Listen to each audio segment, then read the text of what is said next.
দ্বীপ জেলা ভোলা প্রাকৃতিক গ্যাস সমৃদ্ধ এক সম্ভাবনার জেলা। বিশ্ববাজারে জ্বালানি গ্যাসের চড়া দাম ও সংকটের মধ্যে একের পর এক আশার আলো দেখাচ্ছে ভোলার গ্যাস। জেলায় এখন পর্যন্ত ৮টি কূপে বিপুল পরিমাণ গ্যাসের সন্ধান পাওয়া গেছে। সবশেষ ইলিশা এক নামে আরেকটি নতুন কূপের সন্ধান মিলেছে। ধারণা করা হচ্ছে এই কূপে ২০ থেকে ২২ মিলিয়ন ঘনফুট গ্যাস পাওয়া যাবে।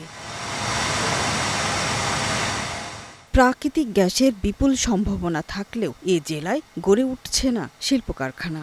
যদিও ছোটখাটো কিছু শিল্প প্রতিষ্ঠান গড়ে উঠেছে, কিন্তু কর্মসংস্থান তৈরিতে তা খুবই অপ্রতুল।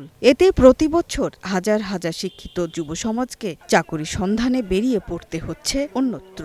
আমাদের ভোলাতে শিল্প কলকারখানা গড়ে ওঠেনি যতটা প্রয়োজন ছিল, কিন্তু আমরা দেখতে পাচ্ছি ভোলাতে প্রচুর পরিমাণে শিক্ষিত বেকার রয়েছে, তারা ঢাকামুখী হচ্ছে। আমাদের এখানে পর্যাপ্ত পরিমাণ গ্যাস থাকার সত্ত্বেও কিন্তু এখানকার মানুষ কিন্তু চাকরি পিছু ঘুরতে হয়। বিশেষজ্ঞদের মতে সমস্যার সমাধান ভোলাতেই আছে। এখানে বিপুল পরিমাণ প্রাকৃতিক গ্যাস কাজে লাগিয়ে সরকারি বেসরকারি উদ্যোগে শিল্প কারখানা গড়ে তোলা সম্ভব হলে হাজারো বেকারের কর্মসংস্থান তৈরি হতে পারে। বিষয়টি নিয়ে সরকারও ভাবছে। শিল্পায়নের জন্য সরকারের নানামুখী উদ্যোগের কথা জানিয়েছেন জেলা প্রশাসক। তিনি বলেন, এরই মধ্যে ভোলায় সার কারখানা প্রতিষ্ঠার উদ্যোগ নেওয়া হয়েছে।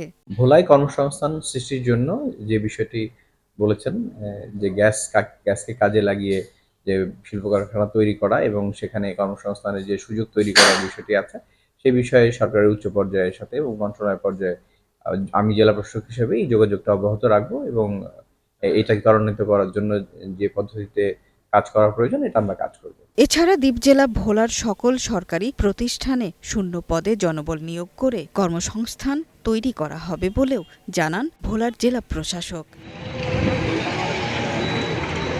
সুরাইয়া অনু, গ্রিন টিভি, নিউজ ডেস্ক।